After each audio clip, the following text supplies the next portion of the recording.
Hello, Nikki. Hi, Bill. How you doing? I'm good. How are you? I'm fine. I take it you're back in Washington, D.C. Last time you were on the Weekend Blog, you were vacationing in Maine. Yeah. So, I'm back. It's raining. It stinks. So. Why don't you introduce yourself again to all the Blogging Heads fans out there? Okay, sounds good. My name is Nicole Kurokawa. I am Director of Research Analysis at the Winston Group, which is a strategy and public polling firm. I am a recovering think tanker. I have come from the Cato Institute and a bunch of other places. I'm currently a senior fellow at the Independent Women's Forum, and I also blog at the Washington Examiner.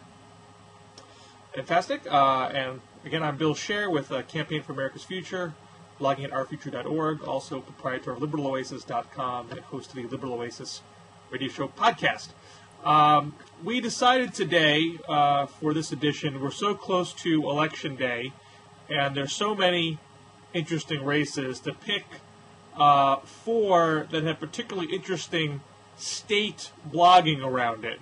And I think the richest state blogging community that I can find is in Alaska, where we have the three-way race between the Republican nominee Joe Miller, the Republican incumbent turned independent write-in Lisa Murkowski, and the Democrat Scott McAdams. And there's just a ton of both thoughtful analysis and smear-mongering going on among several of the Alaska blogs. I don't want to take up too much time just rattling them all off, but you have the Alaska Dispatch, which is suing Joe Miller to get access to his employment records. You have national conservative blog, Dan Reel, alleging cocaine use by Lisa Murkowski, and Eric Erickson at Red State accusing Murkowski of profiting off of TARP. And you have over at the Mudflats, I believe Senator Mark Begich's brother, which is, I think it's Todd Begich, I'm sorry. He had a video presentation up there where he is giving a mathematical argument that Murkowski cannot win, that voting for her is inherently wasting your vote, that there's too many built-in votes for the Republican and the Democrat, that she can't run up the middle to get to a plurality, and therefore, if you want to beat Joe Miller, you have to vote for Scott McAdams. It seems, just based on the blogging, it seems wild and woolly from what's going on up there. Yeah, it's really interesting, and I think the fact that this has turned into a three-way race it's really sort of unprecedented, because the last time there has been a successful write-in candidate was actually Strom Thurmond. So, illustrious shoes to fill, absolutely. Now, I see that, I didn't find anything really harsh against McAdams, the Democrat. Right. You're seeing this fierce back and forth between Murkowski and Miller online. Now, polling shows that Murkowski and Miller are deadlocked around the mid-30s, mm-hmm. and McAdams is in the mid-20s, so it's not necessarily that no one hates McAdams or he's got no skill in his closet somewhere that we haven't heard about yet.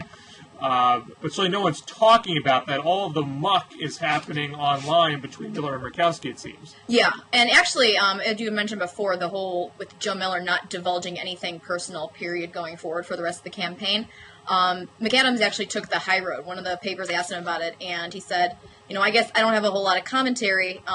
If I had my way, the conversation in rooms like this and the dialogue in our state's media would be focused on the issues as opposed to this train wreck no one can take their eyes off of in the form of a family feud between Sarah's endorsed candidate and the senator. I mean, it's a classic strategy in a three-way race to hope that two other people go super negative, and then you can run above the fray and profit off of the other two driving up each other's negatives. His ad campaign I think it's a very ingenious ad campaign, probably the best ad campaign of the cycle, certainly on the Democratic side. And the initial one, sort of slyly says, Joe and Lisa think this election's about them, I think it's about the people of Alaska. That comment you just mentioned seemed to be right in that narrative. Yeah. Well, my favorite ad of this race so far actually has been some supporters of Joe Miller did a play on the Old Space commercial. The "Look at your ballot, now back at me, now back at your ballot. Do you see her name on there?" And I think it's really funny. So, the fact that Republicans are picking up pop culture, that's a new advent. The concept is very smart. I wonder though, this notion that Murkowski is being presumptuous, acting entitled, being a sore loser, all that kind of thing. That feels a little insidery to me. I mean, I'm not an Alaska voter, so who am I to say what Alaska voters are going to react to this stuff? But the notion that she doesn't deserve to be in this race seems to me to be a little presumptuous. I would think from a voter standpoint, I can decide who I think is qualified. Now, don't tell me someone doesn't belong here. Yeah, I mean, I am a Chicagoan, so I think if someone ran ads like that against Daley, it would drop like a rock. It wouldn't hit home. So right. But I think the fact that they're all so close in polling, as you mentioned, they're all neck and neck in the mid-30s, means that no one is going to drop out either. This is not a situation like we see in Florida with Kendrick Meek being so far behind Kristen Rubio. So they really are going to be in it until the bitter, bloody end. So yeah, I mean, the pressure is on Meek to drop out because he's been stuck in third place, although with a big enough chunk that he can deprive Krista victory. Yeah. And Krista's basically running like a Democrat now. Mm-hmm. And he's attracting endorsements from certain Democrats. So there's an argument to say, hey, Meek, take one for the team here. We're not going to abandon you for the rest of your political career, but let's not have Rubio win. Whereas in Alaska, there's no reason. I mean, Murkowski has said she was still caucus with the Republicans. Yeah. So you can't lean on McAdams to say, give it up for Murkowski. Yeah. And Murkowski and Miller, that's a personal blood feud at this point. So how would either one of them step out? Right. As you mentioned before, one of the interesting things with this whole cocaine allegation thing, when I saw that a conservative blogger had accused Lisa Murkowski of doing cocaine before she was elected senator in 1998, my eyes rolled. It was just like another, oh my God, drug warrior thing. But actually digging into Dan Reel's comments a little bit, what I actually found interesting is that one of his comments is, it was the 80s, Lisa, in Alaska. Who cares? His point actually was that here's someone who is passing laws that she thinks she's exempt from, which I actually thought was an interesting take. And let's stress here that no reputable news organization has run with this story. Right. I only mention it to note how virulent the online commentary is, and Dan Reel is not a small conservative blogger. He's a pretty notable conservative blogger, and well-read in the conservative community. I have no idea if anyone in Alaska is picking up on this so much, except for the fact that an Alaska blog, Alaska Pride, picked up what Dan Reel was saying, and but Alaska noted that Anchorage Daily News has not addressed it. The big conservative talk radio host there in Alaska, Dan Fagan, is not, even though he's a Miller supporter, he's not picking up the story. A caller attempted to raise the issue on his program, and Fagan cut him off. So it doesn't seem necessarily this is going to be, the tipping point issue. I mean, there's so much swirling around right now. I don't know what's going to be the tipping point issue, 3 weeks from now. Yeah. But people are definitely, throwing every, piece of mud they have online at least to see what will stick. Right. It's not as ugly as, say, the Illinois race, which we'll get to in a little bit. But all the accusations, Red State has been really active in showing all the sketchy land deals that the Murkowskis have allegedly been involved in, that they have benefited from the TARP payouts, like you mentioned before. So this is really, it's going to get really ugly up there, I think. Well, let's shift to the Illinois race, which is one of those races where I think not a lot of folks thought the Republicans would have a great shot here. Obviously, this is Barack Obama's former seat, and Illinois has been pretty blue as of late, although it's obviously been scrambled with the Blagojevich scandal. Yeah. And when the Delaware race seemed to be taken out of the Republican hands with the nomination of Christine O'Donnell, and that made people say, there's no way Republicans can take over the Senate now. They had to run the table with that. It's a race like Illinois is still being competitive in the polling, which makes some people say, hey, Republicans can still pull this off somehow. Right. There is a path to 10 if you pick up a state like Illinois, and they just had their national debate on Meet the Press last week, where both candidates' major scandals, Mark Kirk's being his misspeaking about his military record, and how do you pronounce? I don't know how to pronounce the Democrat's name. Giannoulias, Alexei Giannoulias. His family's bank had given loans to mobsters, and there's a question: what did they know, and how complicit were they? And those two issues seem to be dominating the discussion at the expense of perhaps actual issues. Mm-hmm. What's been the conservative take on all this? Well, as a Chicagoan, I was just glad that Meet the Press made the national audience appreciate the hell that we've been going through for the past year. It's been such an ugly race. And because actually, it wasn't a close race up until a few months ago. It was all Mark Kirk's race, and I'm actually from Mark Kirk's district. It was all his, and then all this stuff started coming out about his military record. So it really is like, who do people find the least reprehensible? Because both their unfavorables are really, really high. There's not a lot that can be picked up because people just don't like either of them. The conservative blog Chicago Daily Observer summed it up by saying, both candidates are at best flawed and at worst execrable. Voters feel as though they're choosing between a kick in the groin and a poke in the eye. Kirk, a 10-year North Shore congressman, is going to be perceived as a serial liar, utterly devoid of principle, with no moral compass. In short, a crass opportunist and ideological windsock. I'm going to botch his name again. The one-term state treasurer is perceived as a clueless idiot, utterly lacking in judgment, whose performance as an officer at his now defunct family bank was beyond inept, in short, out of his league.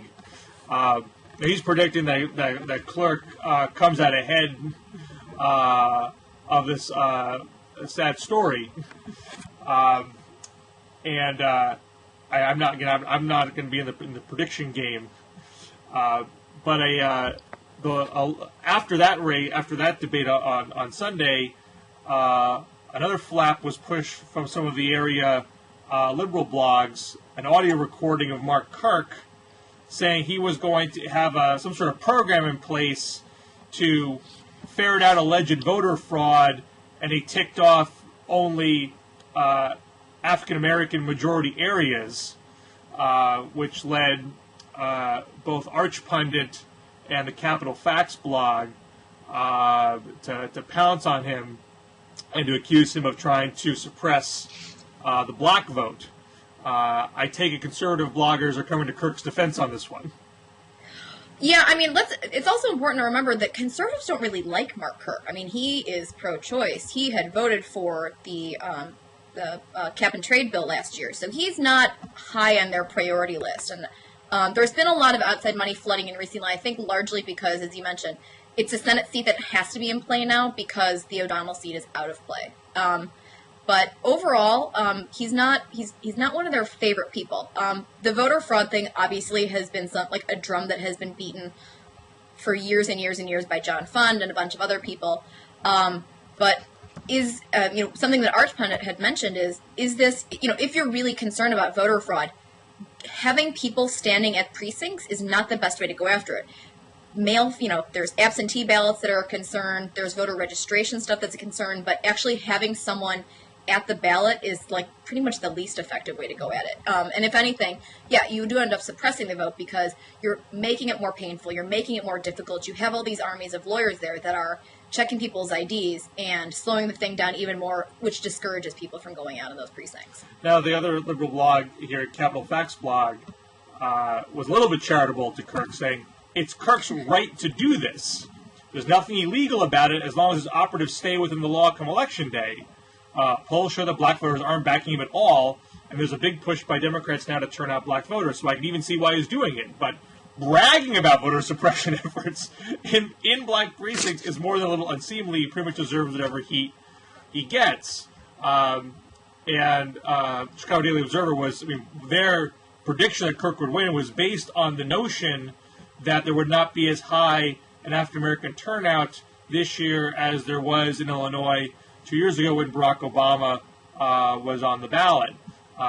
So I guess the question is, can black voters be energized by the notion, hey, this guy's trying to suppress my vote, I'm damn sure going to show up now? Another thing that had come up actually was that when Mark Kirk was speaking, he had said that he was worried about people jiggering the vote, which then sparked a whole racial, that word sounds like another word, and so Red State had a field day with that, saying, that this is just the Giannoulias camp playing the race card. It's that whole bit is like a bit much, but yeah, I don't understand the argument there. Really distracting side argument from the fact that these two candidates have nothing worthwhile to talk about. All they're doing is slinging mud at each other. Another issue that's come up, weirdly enough, hysterically from Glenn Beck's blog, The Blaze, is the issue that Illinois has suppressed military ballots, which has actually, Capital Facts blog, Rich Miller, super fantastic, pointed out that it's not the state's fault. This is one issue where the state of Illinois did actually not screw something up. It's local municipalities that were remiss in sending stuff out. So it wasn't Chicago even. It wasn't Cook County. It was just some small downstate counties. Now, was this that was actually broken by Glenn Beck's blog? Because I haven't heard of his new site, The Blaze, making waves yet. It's sort of a side issue. Yeah, he had it, and then it was like a Drudge headline. But it's one of those non-issues that's being made into an issue, right, because it's shiny object October. But my favorite headline of today's campaign stuff came out of Illinois, actually. There was a candidate whose name was misspelled on the ballot in Chicago in 23 precincts. Wow. His name is Rich Whitney, and it was spelled as Rich Whitey. And it happens to be predominantly in minority precincts, so it's just a really unfortunate gaffe. Now, is he a Democrat or a Republican? He's a third-party guy. Third party? Yeah. So he was not going to get elected anyway, most likely. No, I mean, like, if it were in California, like, Rich Whitey, but... Another, most of the talk has been about how many seats that Republicans are going to take from Democrats. But Kentucky is one where the Democrat could take from the Republicans and mitigate what would otherwise be a solid Republican result. Rand Paul is only polling a few points ahead of Jack Conway. And the Kentucky liberal blogging community, which does exist, has sort of been trying to amplify Jack Conway's talking points, particularly on the issue of Rand Paul's support of a $2,000 Medicare deductible, which has been a feature of Jack Conway's ads, using video of Paul, and Paul has been trying to partially distance himself from it and partially embrace it. So he's trying to make clear that he's not supporting that deductible for current seniors, he's only supporting it for people who are 55 and younger. And so there was video of him seemingly attacking the rich in defending this position, saying, why should this Medicare money be given out to people like Bill Gates? And the liberal Kentucky blog Barefoot and Progressive headline, video evidence of Rand Paul's pinko call for class warfare against the rich. I don't know if how conservative bloggers are feeling about Rand Paul dabbling into that pool. I think it's uncertain ground, but I watched the video, and actually what he seems to be advocating for is, higher deductibles I think are needed, but overall it is means testing that is what he's advocating for. People that have the financial means, who have a lot more in the bank and who have bigger retirement savings and have been pulling in more income, should not be receiving the same amount of benefit. They shouldn't be coming sort of from the same starting place. And I think that's a legitimate stance. Means testing is featured pretty heavily in a lot of stuff that Cato and Heritage and the other standard right-wing think tanks have worked on for the past couple of years. So it's not as redistributionist as Barefoot and Perez have made it out to be.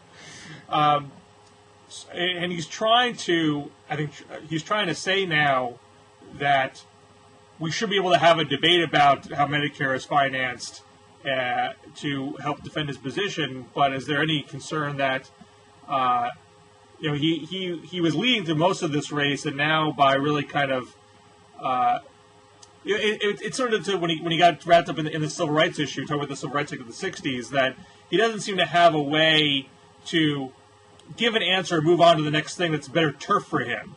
He seems inclined to really bore down into an issue that's going to be weaker ground for him.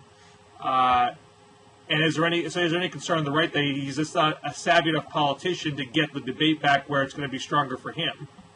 I think so. And, this is obviously something that we saw with his father's presidential campaign as well. There is the art of the soundbite, and the Paul family seems to not super be real great at mastering that. And let's be, honestly, the Republicans, the party has not been courageous in talking about Medicare reform, period. The only person who really has been Paul Ryan, and he has been absolutely vilified. The fact that Medicare has absolutely become a third rail, that when we saw the healthcare debate, it was the Democrats want to cut Medicare. No, the Republicans want to cut Medicare. And I think there does need to be an honest conversation, but I don't think he's doing himself any favors, absolutely, on the national stage by sticking on that. Yeah, if he gets back on taxes, if he gets back on spending, that's good for Republicans. If he stays on the other stuff, on the big, deep entitlement stuff, that's not good for them. Now, one of the Kentucky conservative blogs, Conservative Edge, trying to give Rand Paul some backup and shift this back to Conway. Conway's latest commercial takes a serious proposal by Rand Paul to try to solve the estimated $60 trillion unfunded Medicare liability and turned it into a campaign commercial. Of course, the idiots at the Herald Leader and Courier-Journal, the area of Kentucky papers, didn't find it worthwhile to ask Conway to provide his own solutions. But then again, Conservative Edge doesn't believe that Conway is bright enough to know that Medicare has a problem, let alone to have the intellectual heft to propose a solution. Remember, Conway is the dolt who proposed lending money to businesses to hire as a solution to our economic problems. Now, I don't know to what extent this is a theme, that Jack Conway is not bright.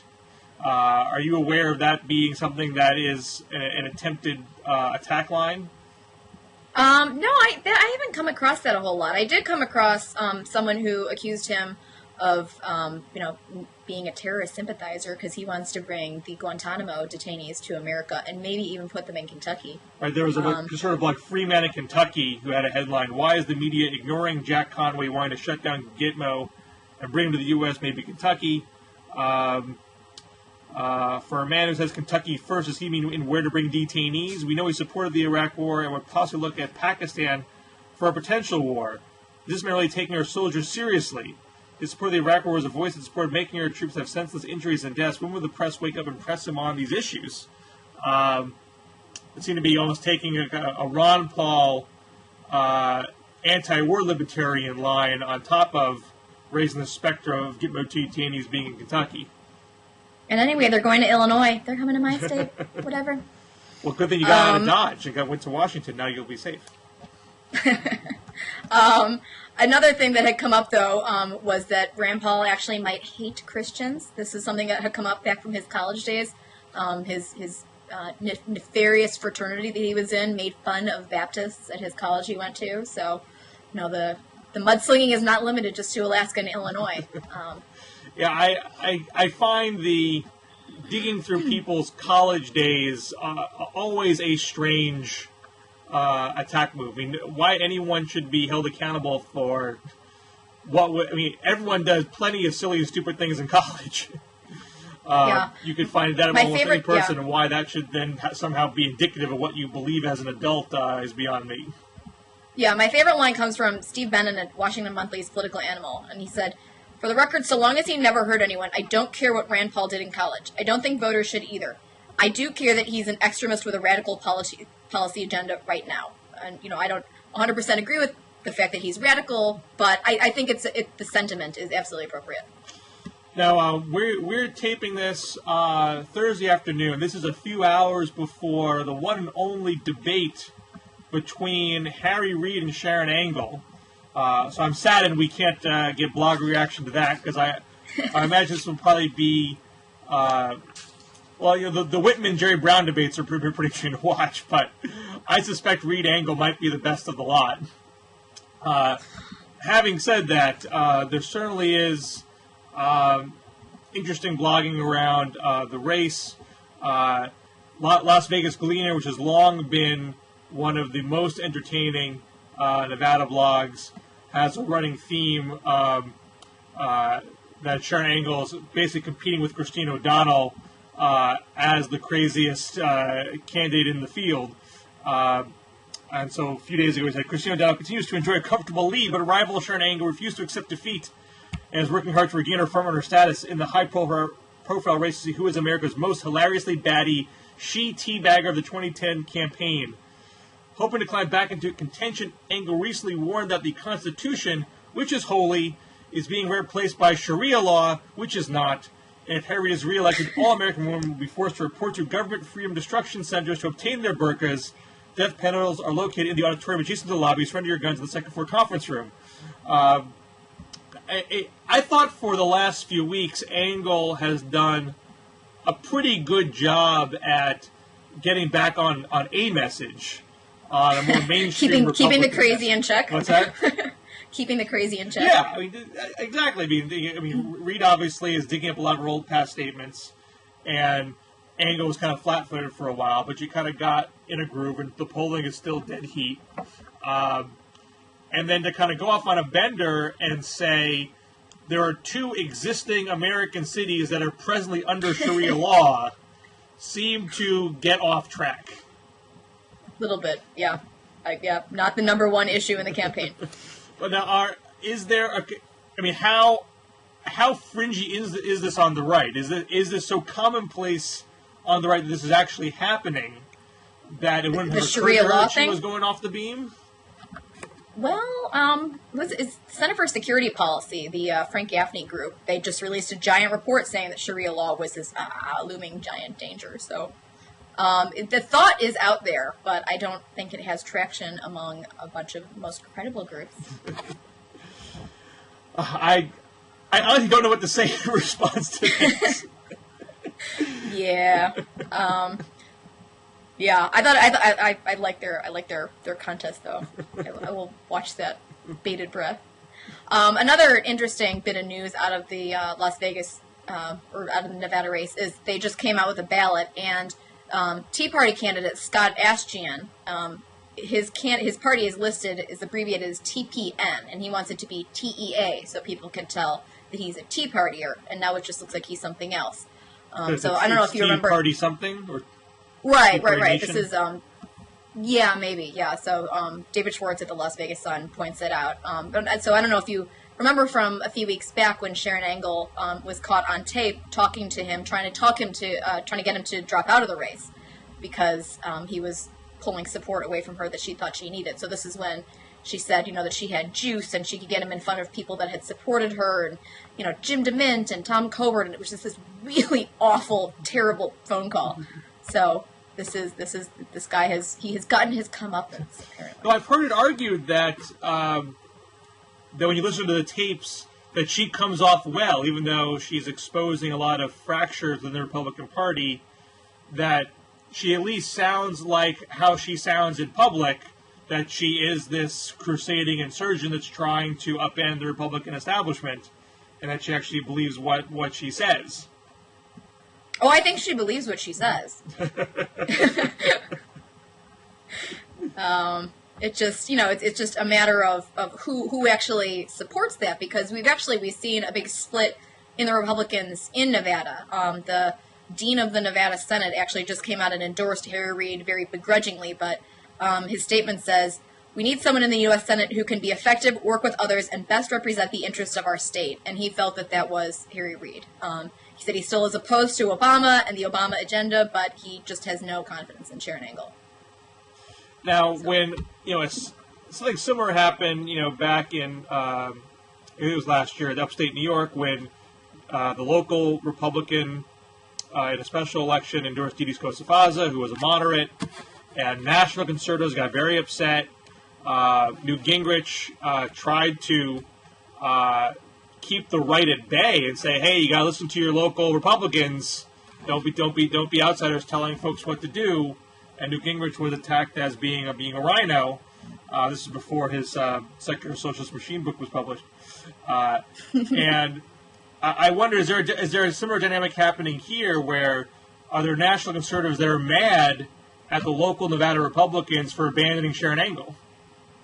I think so. There's been definitely a lot of discontent on the right with how the NRSC has picked and supported candidates. Even when Christine O'Donnell first won, it was there were rumblings that they weren't going to fund her, and then people started stepping up and actually they said that they would stand behind the candidate. But there definitely has been a lot of unhappiness as to what candidates were picked, how they were picked, and I think this definitely has implications for how the party will operate going forward. Will it fold the insurgent Tea Party wing in, or will it try to, will they try to operate in parallel?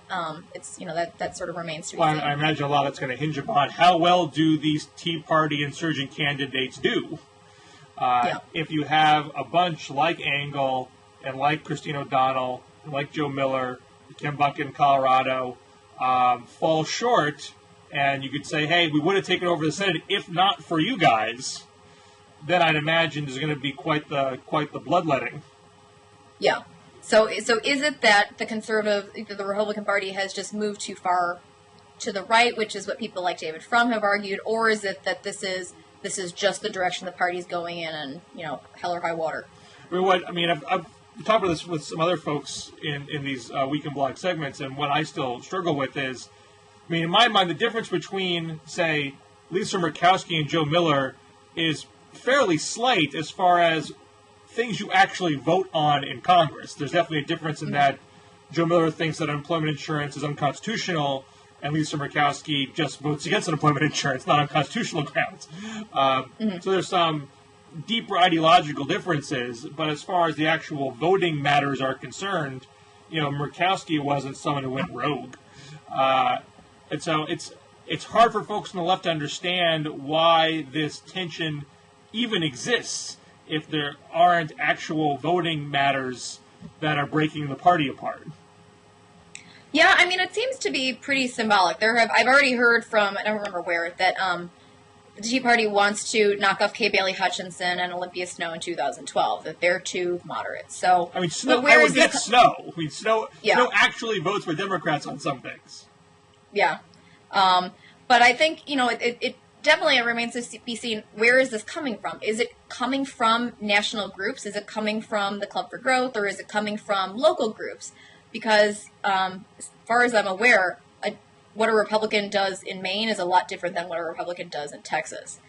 And so is this just part of this national push from central Tea Party groups, or is it actual ground grassroots opposition in their own states? One other issue with the Reed-Engel race, there's been a back and forth in the ad wars about what both have done in regards to sex offenders. Reed has run an ad saying that Engel was one of two legislatures in the state legislature to vote against a bill that would crack down on sex offenders. And Engel has retorted with an ad saying that Reed voted to give sex offenders Viagra. So you had John Ralston, who is the dean of the Nevada Political Press Corps. He's been profiled in a number of places, being sort of a one-man band on print and online and on TV. He had a blog post saying, "This is bizarre even for Engel, who has become highly skilled at changing what actually occurred when asked about it." She said on that radio show, "This vote had to do more with our rights under the First Amendment. They're trying to place more government control within places like churches and private businesses. We already have a law in place in Nevada where you do have to report if you're a sex offender. So we still want an overreaching government to go in there and begin to attack groups like the Boy Scouts and churches. Ralston actually says, more bizarre, attack groups like Boy Scouts and churches, attack even more bizarre. She mentions the Boy Scouts, but they testified for the bill, which passed almost unanimously. So he found her justification incredulous. But he also went on to say that he thought that Reed's attack was not a clean shot either, saying, "It is legitimate to call Engel extreme for being one of only 3 lawmakers to oppose this relatively non-controversial bill. I suppose, but others would say she's being principled, being absolutist on privacy issues, even if it possibly results in kids being less safe. This is a classic case of cherry-picking a vote to make a case, noting that she had voted for the bill in committee previously. Unfortunately for Engel, there are a lot of issues where she was a tiny minority voting against, so it fits General Reed theme. I think it just goes a bit too far, and I give it a C." I don't know if Ralston making that kind of nuanced analysis of this changes the reaction of the public about this sort of vote, or for that matter, Engel's counterattack that Reed voted to give sex offenders Viagra, which was challenged by the blog Blue Lion, Lyon. Her search is a flat-out lie. Voting against the bill that contains language that prohibits such a thing is not the same as voting for a bill that endorses it. So I don't know if your sense is that this issue is becoming salient in Nevada or not. No, I don't think so. I think it's still, Nevada still has a 14.2% unemployment rate. I think that's really where people's concerns are. And a huge foreclosure issue. Right. So I think even though Nevada is definitely a very privacy, and I would say personally pretty libertarian, given the how the economy is structured and with the prostitution and stuff, I would say that personally people are attuned to those, but that's not the reason that someone is going to get out and vote. So. Now I think because of that above average unemployment and above average foreclosure issue is certainly the main reason why Reed, normally a Senate Majority Leader, does not struggle in a re-election campaign. Right. But there was a Daily Beast piece that brought to my attention by Steve Freese that made a case why Reed is still in the game. I'm surprised that he is just not farther ahead, like you mentioned. So, yeah, I'm totally blanking on the Daily Beast piece right now. I mean to blindside you. I thought after Engel was nominated, Reed came in with a real blast of attack ads that put a decent-sized lead between him and Engel, and seemed to be a template for how to run against a Tea Party candidate. This was, still in the summer where many of the Tea Party-affiliated candidates hadn't won their primaries yet. And certainly it's been a key for keeping Reed viable, but it hasn't been quite enough to pull him ahead cleanly and stress-free. Because Engel has still been able to, run some tough attacks, legit or not legit, depending on your perspective. And I sense that's a theme in a lot of these races, whether the Democrat is up or down. There are just a lot of close races, period, in Democratically held seats and Republican-held seats that make it very hard to game out what's actually going to happen on Election Day.